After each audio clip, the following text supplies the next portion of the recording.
Charlie I, and I serve as President and CEO of the Benjamin Harrison Presidential Site.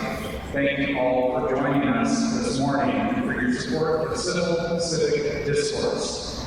We're looking forward to a great panel discussion with a nationally renowned panelists. Before we begin, we'd like to recognize those attendees today with public service experience in any branch of government at a local, state, or national level. Will you please stand?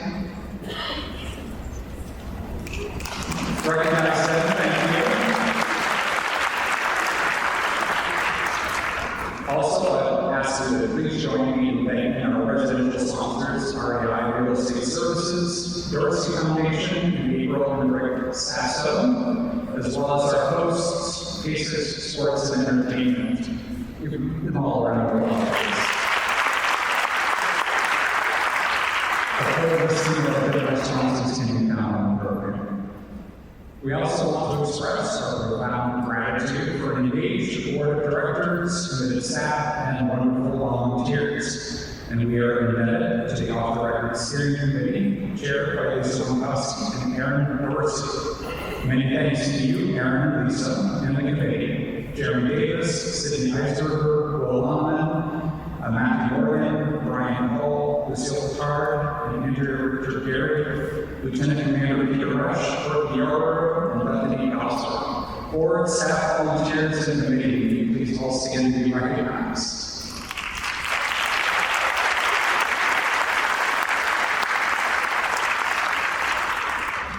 We are also joined by our future Presidents of America alumni with us today. And could you please stand to be recognized? As they stand, I just want to please welcome this is the and our country's future rising employer. President Benjamin Harrison once said, "Independency of thought is the first requisite of a responsible citizen." The sentiment takes on special meaning in this semi-quincentennial year as our nation gears up to celebrate, reflect upon, and learn from 250 years of shared history. America 250 begins with the articulation of the founding principles in 1776, but further calls us to explore how these ideals have been understood and applied in the subsequent 249 years.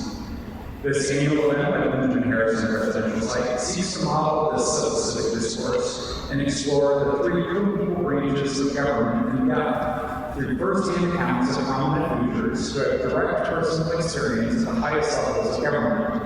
Each year, we convene these off-the-record conversations to better understand the roles played by the executive, judicial, and legislative branches of our American system of government. This morning, we continue this conversation with the press and the presidency. Please join me in welcoming to the stage Morgan Snyder, our moderator this morning. And as she's coming up, I want to tell you a little bit more about Morgan. Morgan is known as Indy's chief storyteller, and her role as Vice President of Communications and Community Relations for Indy. She's responsible for engaging with national media, has persuaded more than 700 media members to visit Minneapolis with the goal of engaging favorable stories that help make the case for media as a must-visit destination. Her efforts help bring attention to the city as one of the world's greatest places. This is true. Best places to travel and leisure magazine. Best places to go in 2026 for Condé Nast Travel magazine. When she's not working directly with the media to tell us city stories, she works with Visit DC's team to help strengthen and grow convention visitation and investment. She has served on the Presidential Site Board of Directors since 2017 and is currently a member of the Executive Committee as Vice Chair. Please join me in welcoming Morgan.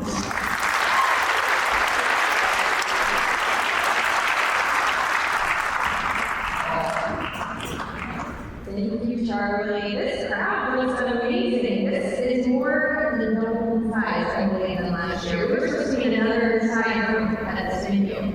And look at the turnout this morning on a beautiful sunny day. So thank you all so much for being here. I believe this is our 6th off-the-record event that we've had.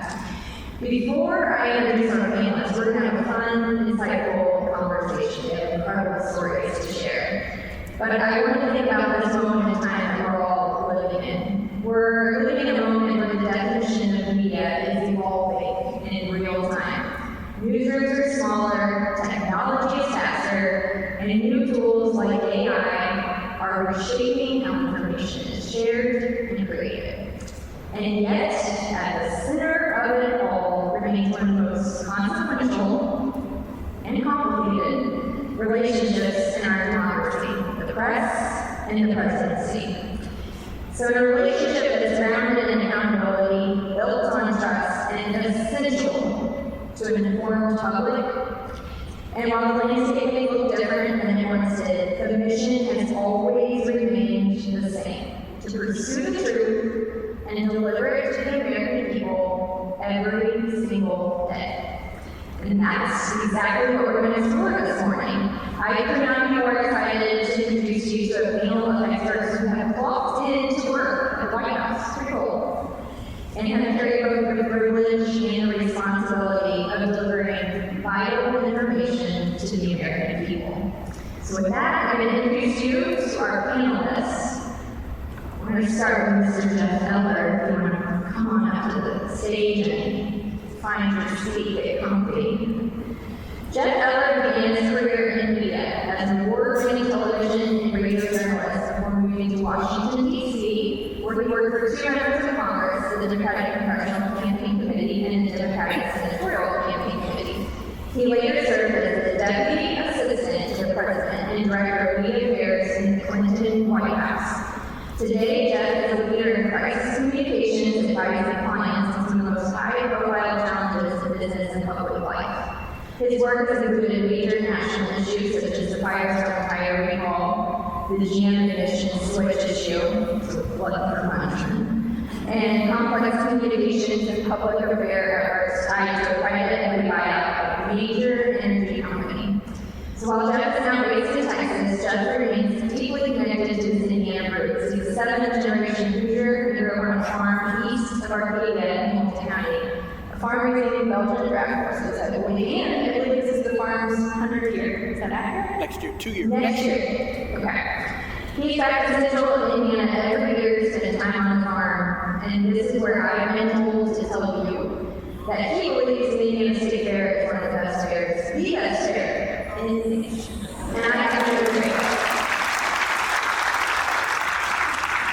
All right, next up, Mr. Ari Fleischer. We're going to make your way to the stage. As former White House Press Secretary, Ari Fleischer was the primary spokesperson for President George W. Bush and delivered the daily White House press briefings from 2001 to 2003. In his almost 4 years working for President Bush, Ari served as spokesperson during the historical presidential recount. We'll talk about that. September 11, 2 wars, and the anthrax attack. Ari is also an author of 2 best-selling books. His latest book, Suppression, Deception, Snobbery, and Bias, a deep dive into how and why the press keep getting so much wrong. His first book, Take a Peek, details his years in the White House and reached number 7 on the New York Times bestseller list. Prior to joining the Bush campaign, Fleischer was the national spokesperson and communications director for Elizabeth Dole's presidential campaign. He also worked on Capitol Hill as press secretary to 3 congressmen and 1 U.S. senator. Fleischer now resides in Central Indiana, but is a New York native and 1880 graduate of Vermont's Millbury College. He is currently the president of his own firm, Ari Fleischer Communications, where he offers advice and media training to clients in corporate and sports roles on how to handle the press. Also, a contributor to Fox News. Thank you, Ari. And our final panelist, who's coming from the side of our media guest on the panel today, Marie Rockby is an award-winning journalist whose career has spanned local reporting, coverage of Congress and presidential politics, and is now serving as the Supreme Court correspondent for USA Today. She is a proud native of Rensselaer, Indiana. Any Rensselaer here? Okay. Who began her career at a weekly newspaper in Maryville, Indiana. Marie covered Washington with the Indianapolis Star for 18 years before becoming a national correspondent for the nation's largest newspaper chain.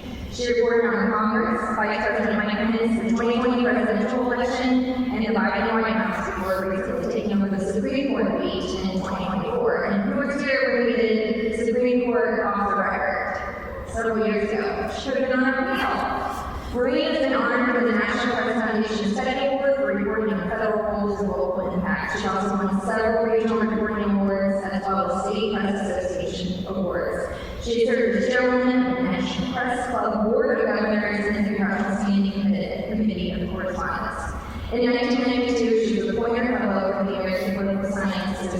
Congressional Fellowship Program, an honor given to every top journalist in the program. She's magna cum laude graduate of Kalamazoo College. Please help me welcome our panelists.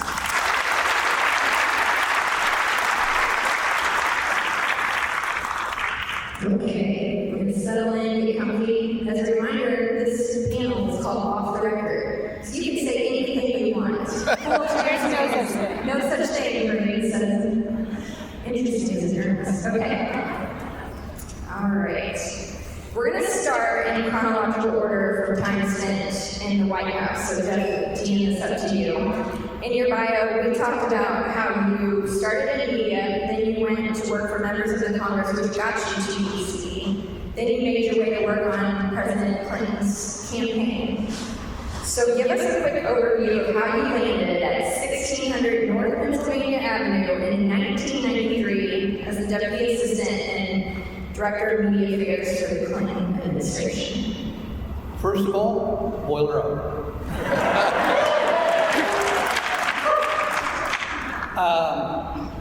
I could go on for a long time about that, but I'll do the short story. I'm incredibly blessed to have an amazing family. And I think the foundation of growing up on a farm, the work ethic that gives you, as she said, I'm the first of 7 generations to leave the farm. I think that was the foundation. I was never the smartest guy in the room, I never will be. But I'll always be the first one there and the last one to leave. And you'll never outwork me. I've got a few innate skills. I would say I'm more clever than smart, but now, being probably the oldest one on this panel with the most gray hair, I actually have an incredible body of experience, but I worked hard, and I never plotted a course. I always wanted to create blocks of experiences that I could build on to go somewhere else. So being a reporter was a block, working for 2 members of Congress was a block, doing 3 or 4 years of political campaigns was a block, presidential was a block, the White House was a block, and now consulting was a block. And building those blocks up to a point that allowed me to add another block to the pyramid.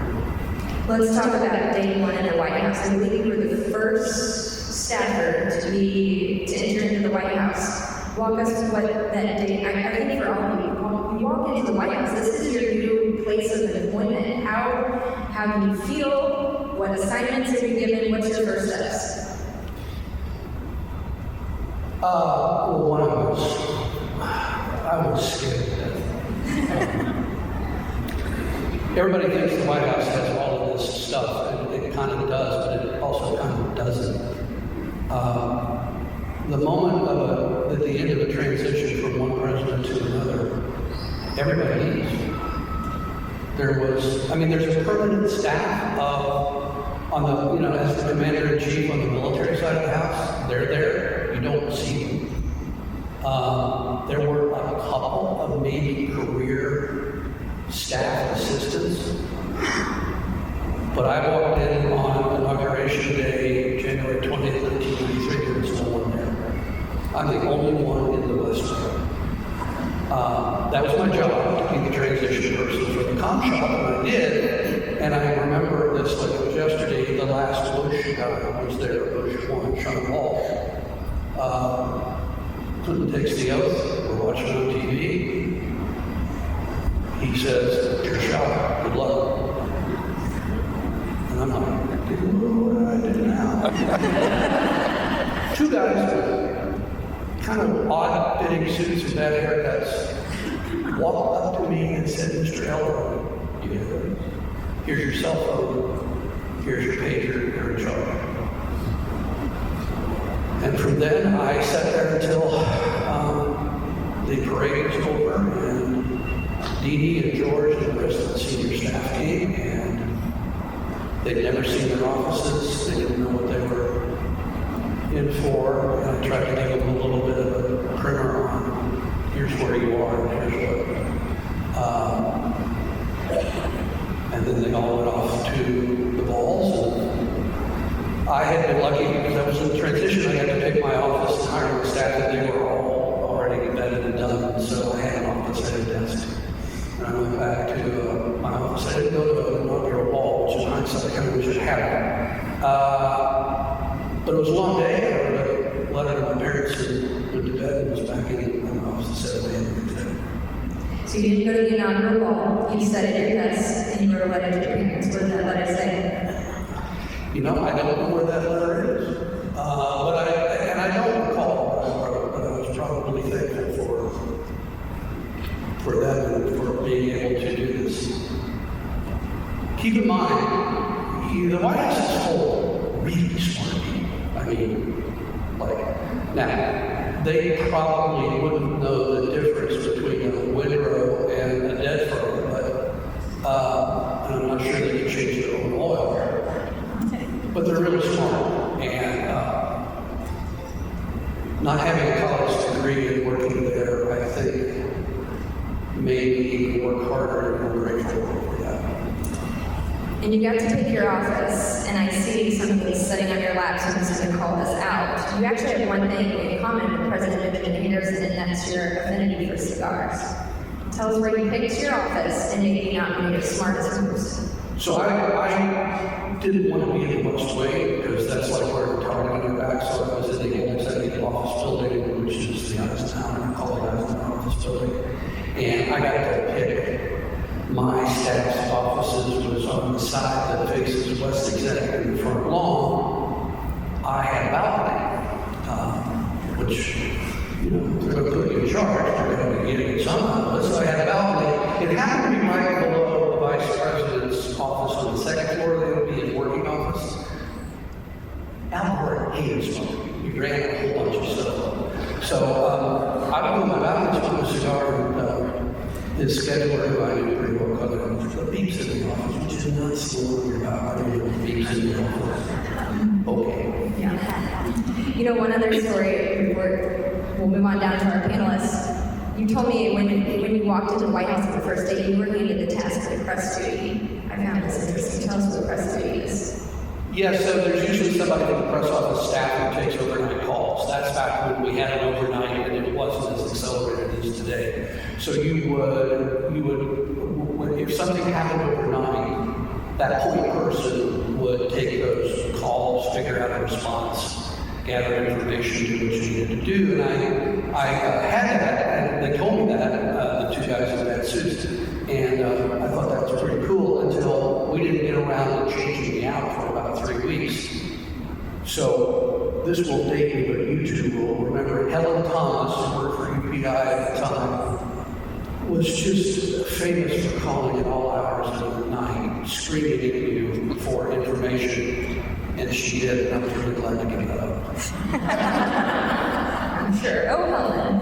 Okay, Ari, much like Jeff, you had spent an incredible amount of time in D.C. before joining the Bush administration and in the White House.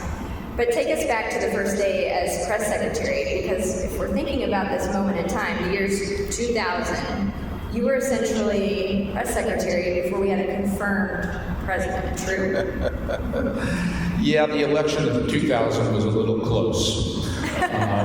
So when you hear that somebody wins a race by 500 votes, I think that's a landslide. The recount went on for 6 weeks before America knew the next president was going to be Al Gore or George W. Bush. But you were press secretary, so he sent you to, you were living where at the time? So what happened was I worked on the campaign. So I moved to Austin, Texas in 1999 to become spokesman for Governor Bush's presidential race. And on election day 2000, Governor Bush calls me. I'm at my desk at the campaign headquarters. Election day is the slowest day of the year on a campaign. There is nothing left to do. You're really just sitting there watching the clock tick as everybody votes. So the governor called me and he said that he was anticipating a big win that night, and he offered me the job of press secretary right then and there. And of course I told him how honored I'd be. I accepted it, and he said, "See you at the victory party," and he hung up the phone. Little did any of us realize that election day would be election 6-week day.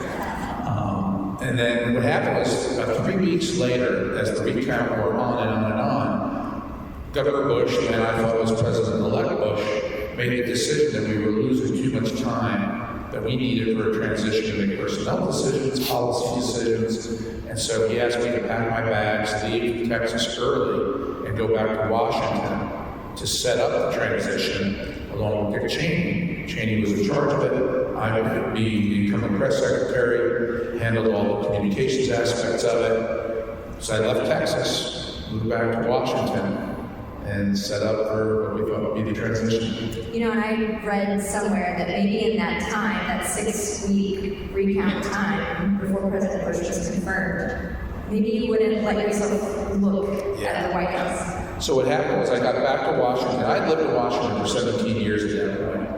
I moved there shortly after college, worked as a press secretary for 3 congressmen and 1 senator. So I knew D.C., but I did not know the White House.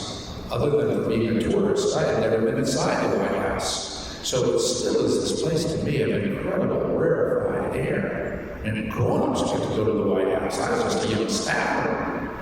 And when I moved back from Texas, and I literally, if I drove past the White House, I literally averted my gaze.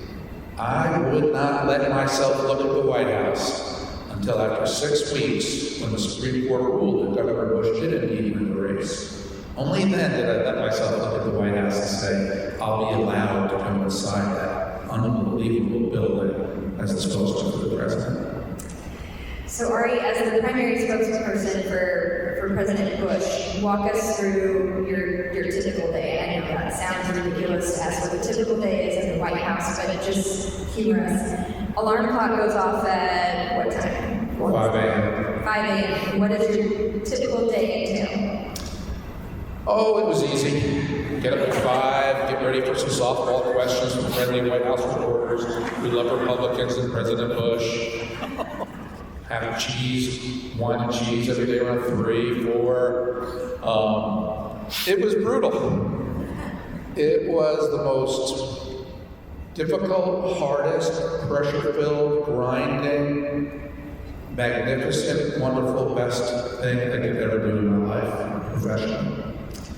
And I did. I loved every second of it. I loved standing my ground at that podium on behalf of a man and on behalf of ideas that I believed in. And I loved the exercise of the First Amendment.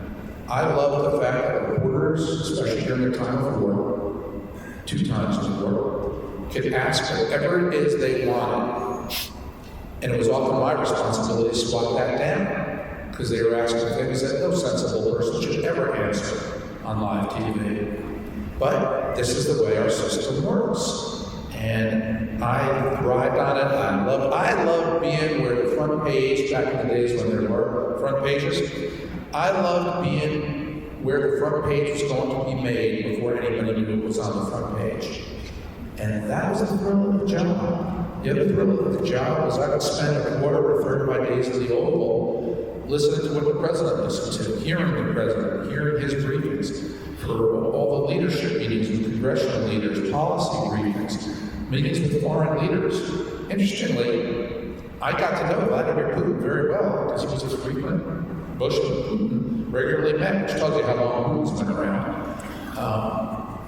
This was the thrill of the job and what you got to learn as press secretary, because you can't speak for the president if you don't listen to the president. So you're just there, and then you go to the podium, and you don't talk about everything that you just heard. So that seems to be strategy. Because I think, when I think about a press secretary for a president, first off, extremely intimidating. Who signs up for this? But I also think how difficult it is to seemingly be an expert on every single government topic that could possibly be asked of you in a public forum, in a room full of Marine Rockies, and always speaking the truth. That is difficult, and it seems like that was your strategy, always being next to President Bush. Well, I mean, you have to. You can't speak for him if you don't regularly hear everything and know what, you don't intimately know what it is, he would say. The job of press secretary is quite simple, really. Your job is to say what the president would say if the question were addressed to the president. And just deliver. Your job is not to be a critic of the White House in which you serve. Your job is not to be a fair-minded analyst, giving a 360-degree perspective of politics or government. Lots of other people do that. Your job is to be the advocate on behalf of the person who put you in that position. And back then, there was more neutrality to it, there was more fair-mindedness to it. Now it's pitted camp and pitted camp. It's really deteriorated, I'm afraid. But that was the joy of it, was going out there and representing the person that asked you to be his spokesman. We're going to get to freedom of the press a little bit later. You've alluded to it. Maureen, you've been one of these reporters that are in the gaggle or in a press briefing room that we all see on TV, right? That's the one we probably know the most. You've been that reporter. Now you're assigned to covering the Supreme Court, but walk us through your time covering the White House. Grew up in Rensselaer, Indiana. You made your way through city newspapers, regional newspapers. How did you get in the White House? Well, when I first started covering Washington, I was what we call a regional reporter, where I'm writing for a local audience. It's mostly the Indianapolis Star and other papers owned by the independent newspaper chain, which owns USA Today. And I really enjoyed that aspect of being a reporter in Washington, because I wasn't covering the story of the day. I was explaining for people, for Hoosiers, what was happening in Washington, and how it affected them. And so it might be a Supreme Court case from Indiana, or covering a congressional delegation from Indiana, or going to the White House for an event that had an Indiana tie. President Obama, twice I got to sit down with him when he met with the few regional reporters to ask him an Indiana-specific question. And I found that very meaningful. And I did that for most of my time in Washington, but then in recent years, I've been covering Washington from a national perspective, which then I am part of the writing the newspaper, the front page story of the day. And I had a little sort of eased into covering the White House for Vice President Pence when he became Vice President.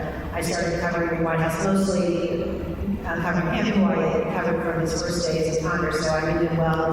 That made it a little bit easier and less intimidating. You think, well, I know him, he's Vice President, but I've known him for years, so sort of, he can do it, I can do it, kind of thing. And then after the Trump administration, then I covered the first 2 years of the Biden administration full-time before covering the president. It's not quite covering Biden for 3 years before moving to the Supreme Court about 2 years ago. And so you not only, we spent time talking about this, and I found it fascinating, but you not only spent time in the White House and the press briefing room, but you would also travel with the president. And when the president travels, media can also join. You had taught me something, and I'm probably going to butcher the right terminology for this, but from a print perspective, one print person was allowed to go on this trip, this media trip alongside the president, and there would be a designated press pool person. Right, so there's a pool of reporters, there's about a dozen reporters who go with the president everywhere. That's not just for trips, it's also the president's making an announcement in the Oval Office. Not all the whole White House press corps can't fit in the Oval Office, so there's a designated group of reporters, or 3 people from one designated network when it's their turn, a few photographers, some of the wire reporters, and then there's a reporter who represents the newspapers, who's there to take notes for all the other newspapers and to represent all the other newspapers in that setting. I was the pool reporter in the White House the day that President Bush announced Harriet Miners as his Supreme Court nominee. That didn't end up going very well, but it was still pretty historic to be among the small group of reporters in the Oval Office that day when he did that. And then when the president is traveling, if the president is spending the weekend in Mar-a-Lago, or in Biden's case, he's spending the weekend in Delaware, you are there to just to be there in case something happens. And when at the White House Correspondents' Dinner, as soon as the president was evacuated from that room, the print reporter that day, sent out a quick email saying that the president had been evacuated and the reason why. So one of the main reasons for this pool of reporters is to be there in case something happens, something major like that happens, to immediately tell everyone what the state of play is, what's just happened. And then the second reason is you want to be able to describe everything. So the president is touring a factory. As you go into the factory, you're observing, are there protesters outside? Are there supporters outside? What do their signs say? When he gets into the factory, what does he see? What kind of tour is he doing? What kind of reaction is he getting when he's delivering his remarks? What's getting the most applause? And so you're writing all these notes down to transmit to your fellow reporters, but it's also going out to this huge audience. The White House disseminates it also almost like a press release. So you've got this very elite audience looking at every word that you write in a very hurried way. You're hoping it's accurate, and you cannot leave any detail. If you can't say any good detail that I'm in the room, so I'm going to say this detail for my own story. You can't do that. You're not allowed to use anything that you've seen there that you have not put in your pool report so everybody else has access to it. And then the third main purpose of the pool reporter is to try to ask the president a question. So sometimes that means you're shouting a question at him as he's leaving the White House boarding the plane. Maybe something big just happened and you want to try to get the president's reaction to it. So sometimes the president on his own will come over and talk to the reporters for a few minutes before boarding Air Force One. But a lot of times, most of the times, you're just shouting questions and hoping that he'll respond. And so you got to think of, okay, what's the most important question I need to ask today? And what's the kind of question that people might actually get an answer from? So as a pool reporter, it's very stressful. You're trying to do multiple things at once. Yeah, that seems tough. I'm curious. So you're frantically typing, you're getting off the helicopter, your hair is blowing in your face, you're trying to send all these notes out to the whole press pool. Any autocorrect incidents you want to share? Yeah, so being a pool reporter is these long moments of just waiting around, waiting for the president to finish golfing, to go to church, and that's punctuated by these moments of sheer terror or stress as, oh my gosh, the president's actually coming over to talk to us before we go into Air Force One. It's under the wing of the plane, and so there's all this noise. You can't really hear him. The sun's shining in your eyes. You can't really see your phone. But you gotta type in with your thumbs really quickly what he's saying. I'm still typing as I'm running up the steps of Air Force One to get that email out before the plane takes off. And you gotta make sure everything in there is right, and because it's going out to all these people, and especially in this when I first filed a full report back in. It might have been the Bush administration. You actually typed out the full report, and then you printed it out and handed it to the press office, and they disseminated it. Now it's just also instantaneous. And if you make any mistake, somebody can take a screenshot of your full report, and they send it out on Twitter, and you get made fun of. So the first time I was a full reporter at the beginning of the Biden administration. He was spending the weekend in Delaware, and it looked like it was going to be a very easy weekend. He had no public events. I wasn't going to have to worry about quickly transcribing anything he said to the press. And so at the end of the weekend, I thought I made it. First weekend as a full reporter, I made no mistakes. And then as he was taking off, flying back in the helicopter was Marine One, and was flying back to the White House. And so I'm sending out the final full report to say, Marine One took off at whatever time it was. And because I was so used to covering the vice president, he flies on Marine 2. I typed Marine 2 and just took off and sent this out. And the reporter saying, wait a minute, the vice president was there? No, I made this mistake. I said you have to send out corrections. You're really stupid about that. So one of my colleagues was trying to make me feel better. And said, well, that's not as bad as a time when she was a full reporter during Obama, when Obama was president. And she mentioned in the pool reports Obama's dog, whose name was Bo, spelled B-O, but she also had primarily covered Vice President Joe Biden at the time, and not the president. So she was used to Bo being Bo Biden, B-E-A-U, the president's son. So she writes the president's dog, Bo, B-E-A-U, gets all this ridicule. There was an insider Washington publication that highlighted this gap, and she said about a year after, every time you Googled her name, what she would come up with was, oh, she called the president's dog B-A-U. So that's what you're talking about. Oh, goodness. I still get the pool report every day. I love it. Thank you for doing it. Each of you have represented White House administrations that had major global events and policies. And Jeff, thinking about the year and a half that you were in the White House with President Clinton, he signed NAFTA, introduced FMLA, tightened gun control restrictions, implemented Don't Ask, Don't Tell military policy, lots of key stories that you helped detail to the media. Maybe one that you don't love to talk about, but if you want, curious to know the communication of Black Hawk Down. That was a major global event in Clinton's first year as president. And I'm looking in the room, and people might be like, what's Black Hawk Down, other than like the Josh Hartnett movie, but some of you are too young to remember, or maybe not born. This is October 1993, and Jeff's full name, you were there.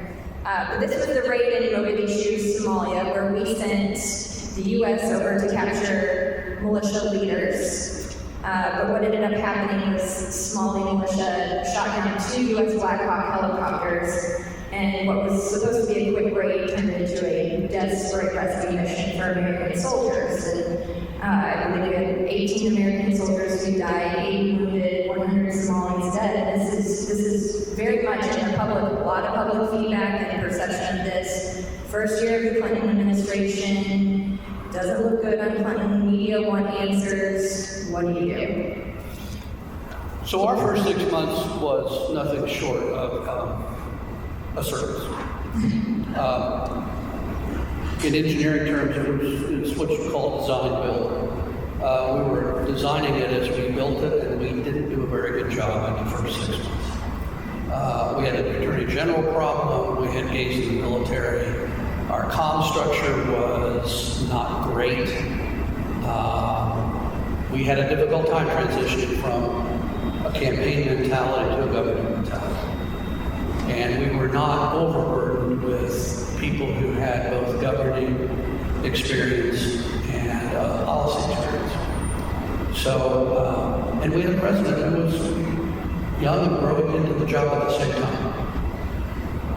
So as part of that, Clinton recognized that we might need some more steadier hands, so he invited David Gergen to come into the White House to try to add some stability to what was considered to be a young and inexperienced staff. Having worked for 2 members of Congress and been on the Hill, being a little older, I had a little, I wasn't great, but I had a little more than some of the campaign people. But so you fast forward to Mogadishu, Les Aspin, Secretary of Defense, good guy, might not have been the best choice for SecDef, had not built out his comms chart. So we lose a pilot, and we have a pilot taken hostage, and we have a comm shop in the Department of Defense that is not fully formed. Normally you would deploy what's called a Joint Information Bureau, i.e. coordinating press source for an event like that. We call it a jib in the box, and DOD did not employ a jib in the box. We're in Gainbridge. There was chaos in Mogadishu, with near chaos at the Pentagon and slightly less chaos at the White House. I walked into David Gergen's office and I said, David, we're getting killed. I think I should go. David is, to my never been a surprise, he goes, yeah, it's a good idea to go. I just caught the car. What do I do? So I go back to my desk, I call White House Airlift Ops, and I say, I need to go to Mogadishu. They don't have an eye. They're like, well, you're a deputy assistant. That means from our side of the house to their side, you carry 2 stars. You want to plane? Get your plane. That doesn't seem like that's a really good idea optically. Why don't you look and see if something's going? Maybe I can hitch a ride. We'll call you back. 2 hours later, be at Andrews 6 a.m. tomorrow morning. I got on a Lear 30 to see whatever. I flew to Griffiths Air Force Base in upstate New York and got on a C-5 with the 10th Mountain Division in the back and 16 hours later, 4 Phillips in the air, and we were on the ground in Mogadishu. And I'm by myself.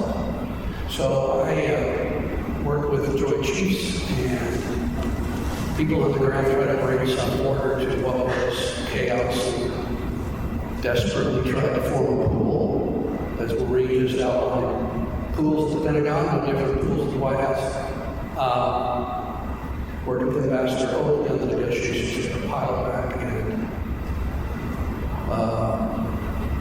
5 days later, it was on the C5 to Dover and back into the White House.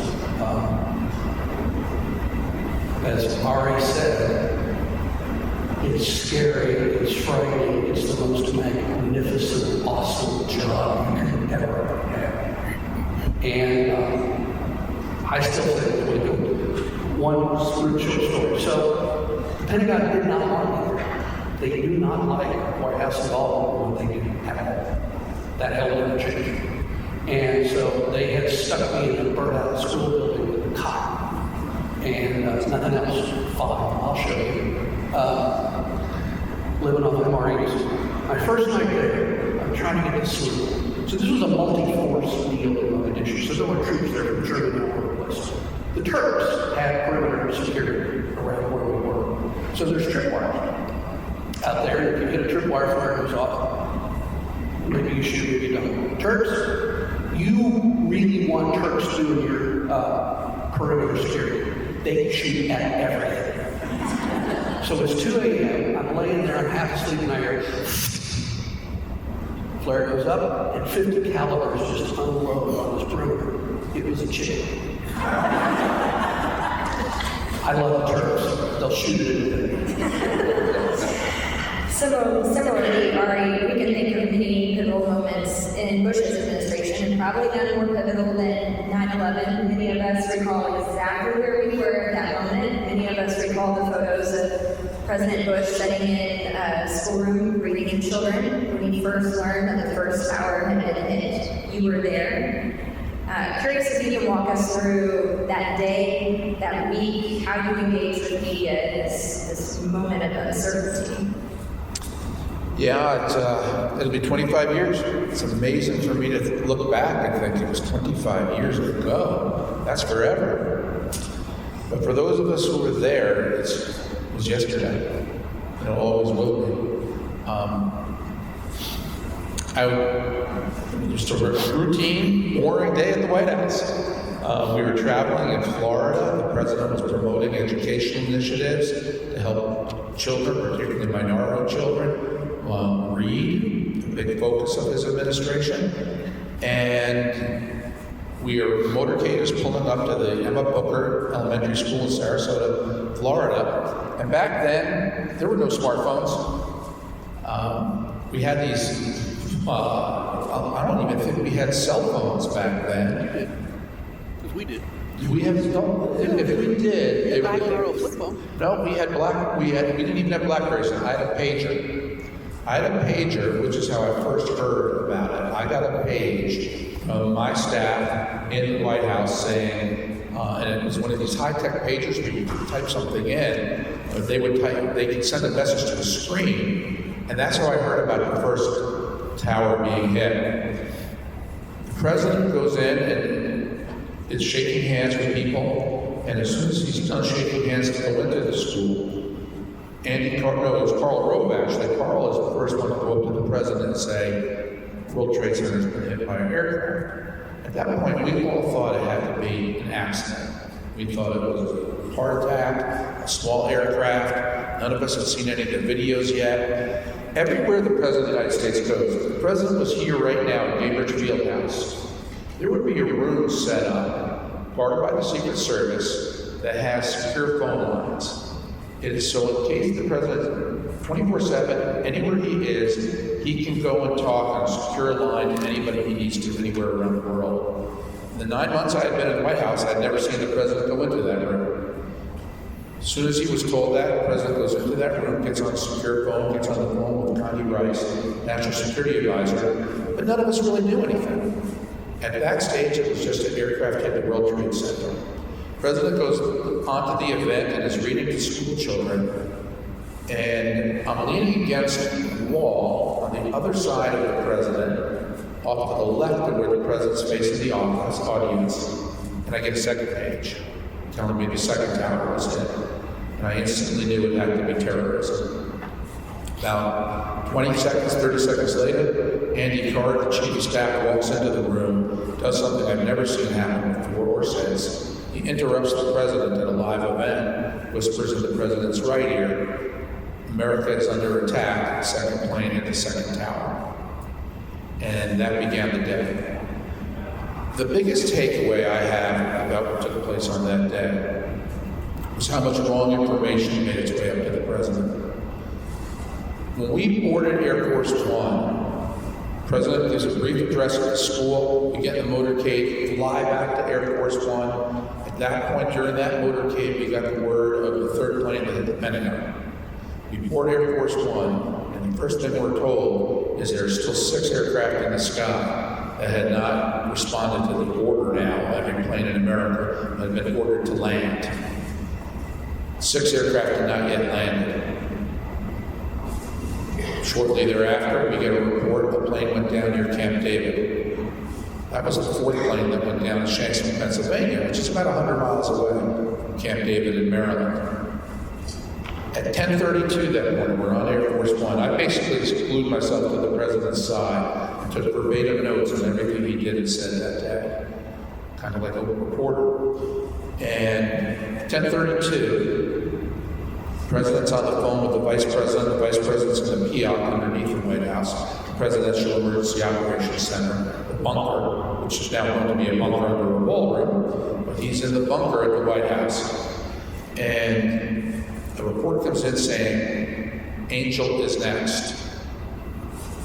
Angel, as General Petard, my friend Dana knows, he carried the nuclear football for the President of the United States. He spent a lot of time in that PIOC.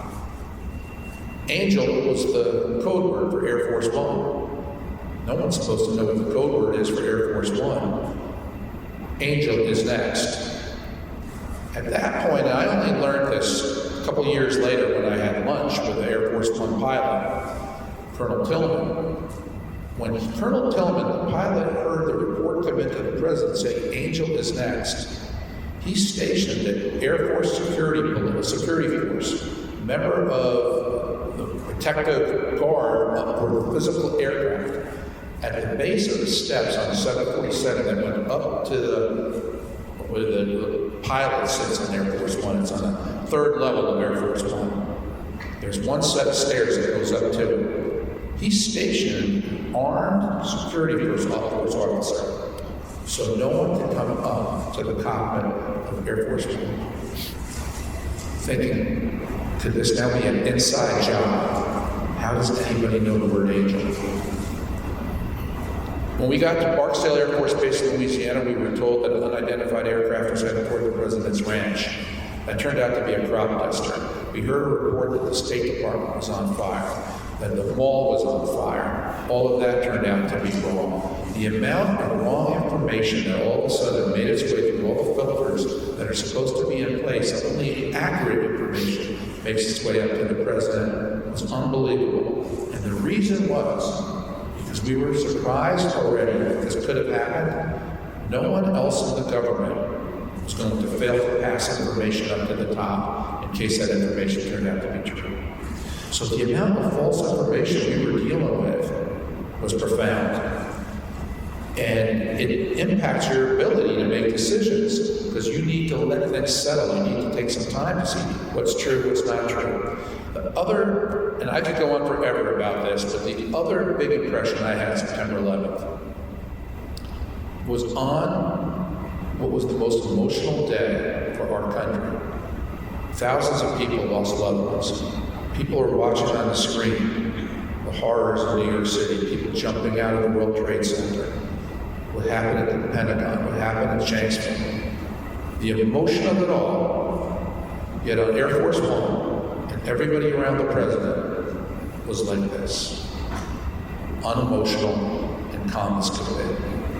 And it was a real lesson I learned about life that day. It was the military, everybody around the president, from our military aide who carried the nuclear football, who was in charge of a substantial amount of the evacuation plans that were put into place that day for the president, and the Secret Service, to virtually everybody surrounding the president, calm as could be. Because that's the only way to deal with the crisis. And I think you learn a lot about people when there is a crisis. It doesn't matter if it's a September 11th crisis, if it's a shooting, if it's an accident on a factory floor. It doesn't matter where you are, somebody's going to go through a crisis. The ability to stay calm, cool, and collected is what gets you through it. And that's what I saw from the inside as the greatest paradox. The most emotional day was also for President Bush himself and everybody else, the calmest day. And Maureen, speaking of the unknown and misinformation, you were in the White House, covering the White House during COVID. A lot of unknowns and misinformation.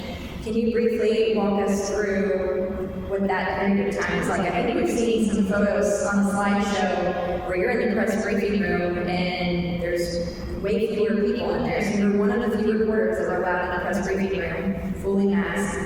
Just briefly walk us through that period of time covering the White House. Yeah, at the start of the Biden administration, we still didn't have the COVID vaccine yet, and there were very strict protocols for getting into the White House grounds. You had to be tested, cleared to go on there, and then for the daily briefings, it was very important to have these daily briefings. There was a lot of demand for information, not just about the pandemic, but of course, anytime there's a change in administration, there's a lot going on, and we need these daily briefings. But they didn't want, because of social distancing, even with being tested and even wearing masks, they didn't want a full briefing room. And so it's a very small space. One of the common things people say when they actually go into the room is, oh, it's a lot smaller than it looks on TV, and it's very small and confined. And so they had a limited number of reporters on a rotating basis who would get to go into the briefing room, and we'd all spread out. There would be maybe, I don't remember now how many, but maybe 8 or 10 reporters instead of a full room. And in normal, when the briefing room is full, you're really competing to get your question answered. And most of the time, I didn't get a question answered, even though most of the time I would try. But when we had this limited pool of reporters for these briefings during COVID, you knew you were going to get called on. And so you wanted to make sure you had really good questions, and the whole press corps is counting on you, and these briefings are being carried live on TV because there's a lot of interesting information.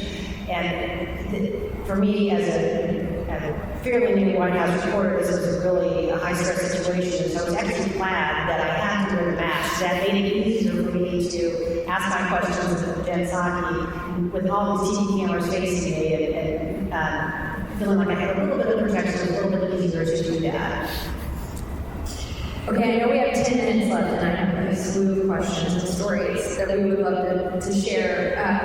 We're going to go through some of these quickly, but I think Ari and Jeff, in your roles too, you're serving as a primary spokesperson, but there's also the part on the back end where you're guiding the president and some of the words that they're saying to the media sometimes. And I'm curious, is there any moments that come to mind where maybe President Bush or President Clinton said something and you had to help walk it back or read it around? So whoever wants, go ahead, Ari. Well, actually, I wish there were things I could have made Bill Clinton walk back, but it wasn't my job. First of all, the psychic income of these jobs is you get to say to the President of the United States what you think. You're not in government for the salary. It's not a big salary. The joy of it is you get to share your opinions with somebody who's pretty important. Sometimes they listen, sometimes they don't. That's the way it goes. But with President Bush, I always knew I could tell him what I thought he needed to know. And I love that aspect of it. But one day, the war in Iraq began in March of 2003. But people don't remember the summer of 2003. It was an overwhelming success in every way, shape, and form. Militarily, civilly. Baghdad was absolute calm in the summer of 2003. Sidewalks were full of life. Cafes were open and full of life. peaceful as could be. In the fall, things got steadily worse as Abdul-Hakim started up guerrilla warfare that became incredibly effective against our forces on the ground. But after one of these attacks on our troops, it started to deteriorate and get worse. President Bush was delivering remarks in the press pool. This was in the Roosevelt room. Somebody in the pool asked the president what his reflections were, what he wanted to say about the attacks on our troops. And the president's message was, "Bring it on. I have so much confidence in our military. Bring it on." And then he walked out of the Roosevelt room into the Oval. And as I accompanied him out of the Roosevelt into the Oval, I said to Mr. President, think how that sounds to a mother whose son or daughter is fighting for us in Iraq. And he paused and he said, all I'm trying to say is how much faith and respect I have for the men and women in our military. If anybody thinks they can tangle with our military, they're going to live to regret it. And I said, it doesn't come across that way, sir. And he got very contemplative. And he understood. And that was just one of those little moments where my job was to help him to think about what words to use, how to say them, when to say them. And it was very delicate because he is a very sensitive, caring guy, especially about the military and about the loss of life in our military. When he got reflective and contemplative like that, you could really see that I did my job and the rest was up to him to decide how he wanted to communicate. That's great. And Jeff, I'm going to call you out a little bit on this one because I heard there was a list amongst staffers of who was on President Clinton's, I'll use the word hot list, I don't want to say shit list. And maybe you held the top spot for a while. So Clinton had a violent, people don't realize that, they had a violent temper. Unlike a lot of elected officials that work for, or even CEOs, he didn't hold a grudge. It would go hot, it would burn, it would go down. And he actually forgot. He didn't hold grudges, but it was possible. But when he was mad, he really ran. And so we had this list of who's on the list that got the worst attitude of anybody on the staff. I got it on a campaign where I had to walk back something that happened in Ontario. Candidate did on a road line that he knew he shouldn't do, which resulted in me going to the top of the list in the holding room. He's got these really long fingers, and he uses them a lot. And he has these tells, so even now, if you see him, he'll do this. But if he starts doing that, and it goes to that, it's not good. And if it goes to that, just get ready and stay back. So we were in this hole in Ontario, California, and went from this to this in about 0.5 seconds. And it was just, he knew he should go. He took advice. He listened. He didn't always agree with me, but he would listen. But occasionally, it would not happen. But I got off the list because we were flying to Des Moines for a flood thing, and nothing about Air Force One. I put the governor of Iowa, receiving line. Clinton was former governor. He never mistreated a governor. And we didn't mistreat him, we just put him in the wrong place. So we're on the staff of Air Force One, the greatest airplane in the world. And he got with the top of this. I went to the In 1892, Benjamin Harrison was quoted saying, "Public opinion is the most potent monarch this world knows." In 1791, the First Amendment was ratified as part of the Bill of Rights. It's a mere 48 words and written 235 years ago. Curious to all of you, if the First Amendment were written today, do you think it would or should convey anything different? I can answer from the perspective of my current job a little bit, having the Supreme Court. It's not just what the words say, it's how they're interpreted. And there's one of the most important Supreme Court decisions for the First Amendment for journalists was the decision that said that if a newspaper prints something in error, you have to show, against a public official, you have to show there's actual malice involved in that the reporter knew that the information was wrong and printed it anyway. And there's been an effort in recent years to get the Supreme Court to reconsider that decision, and so far they have not taken that opportunity, and I hope as a reporter that they do not. And you've written books about First Amendment, freedom of the press. You're the first to say we're a better country because the press gets 1,000 facts right a day. You've also been known to say that the media has a subtle bias, particularly socially, calling us a labeling issue. Can you expand on that perspective more? Yeah, when I wrote my first book in 2004, I said the media has a subtle bias. When I wrote my second book in 2023, I wrote the media has a severe bias. And I'm afraid that I have really become a severe critic of the media. The First Amendment is absolutely the right thing. They have the right to ask, and must always have that right to ask whatever they want. But the media has lost so many of its customers. And this is what I've come to lament, because it hurts all of us if we don't know who we can trust in the media anymore. Gallup organization asks a question every year, they've been doing it for decades, about whether or not the news media, and they define that as TV, radio, newspapers, report the news fully, accurately, and fairly. Right after Watergate, 72% of the American people told Gallup the media reports the news fully, accurately, and fairly. It's a record low now.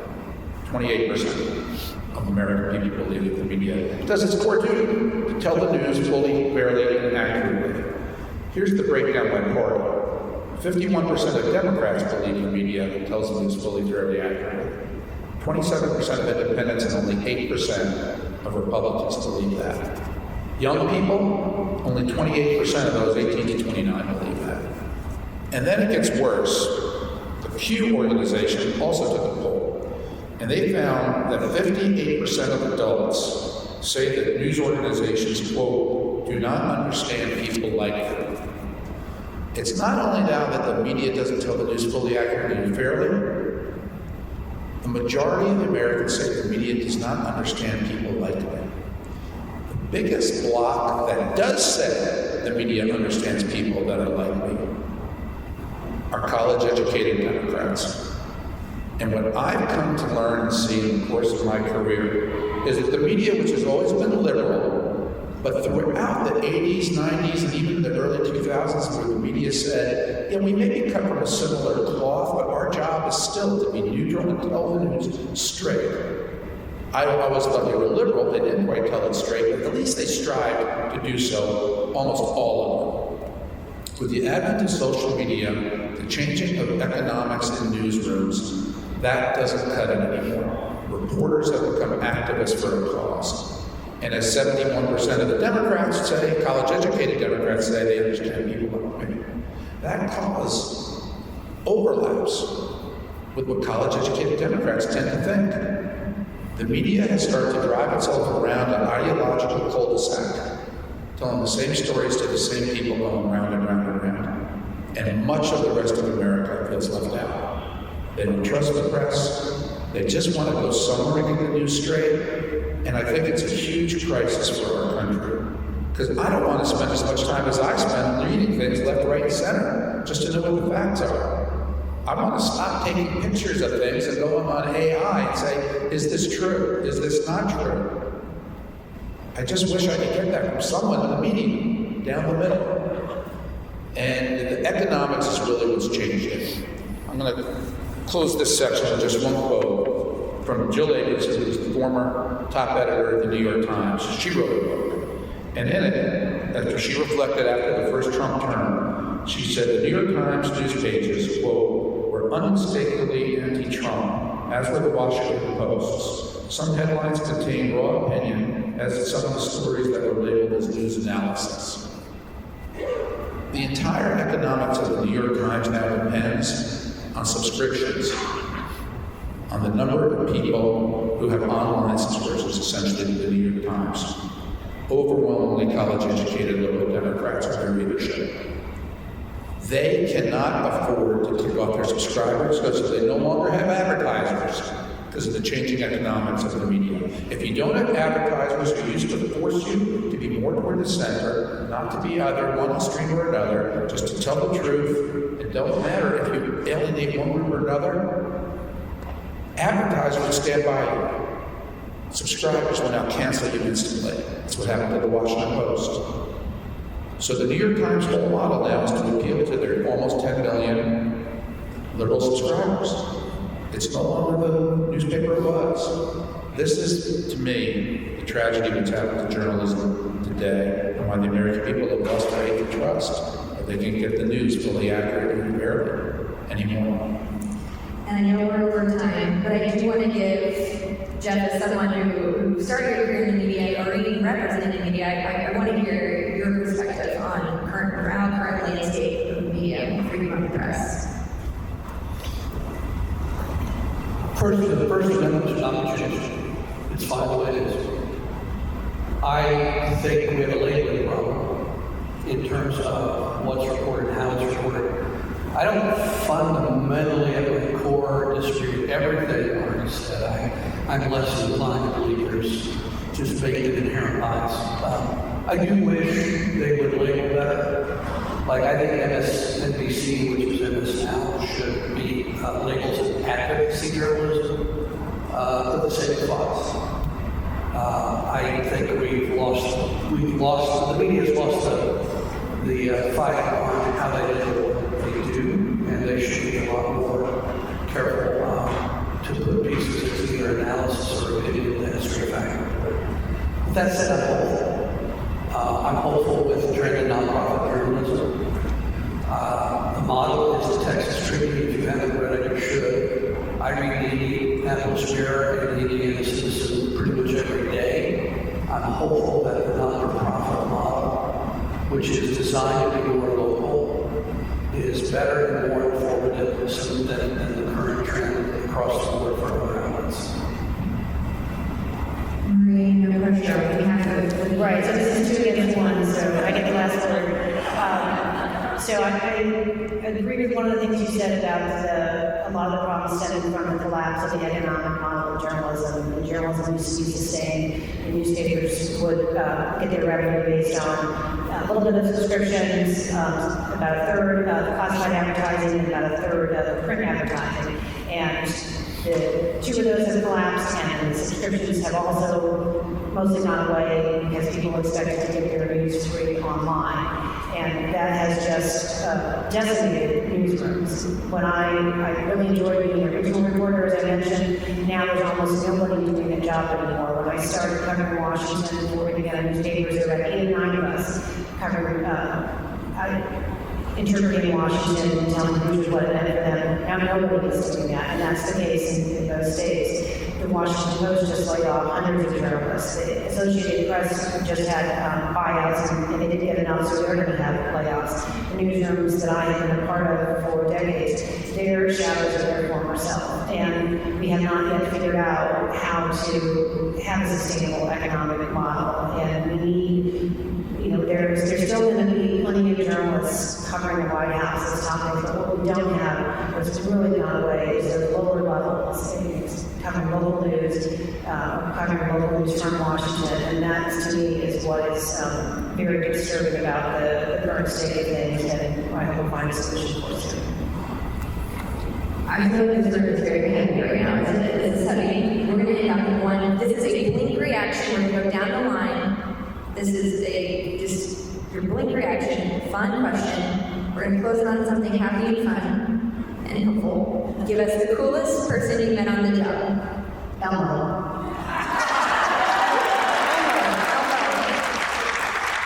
Yankees manager Joe Torre. Jeff? My idol from television who founded the KU satellite truck. He runs the TV stations in Minneapolis. He's been someone I was so grateful to meet. Okay. Thank you all. Thank you to our panelists.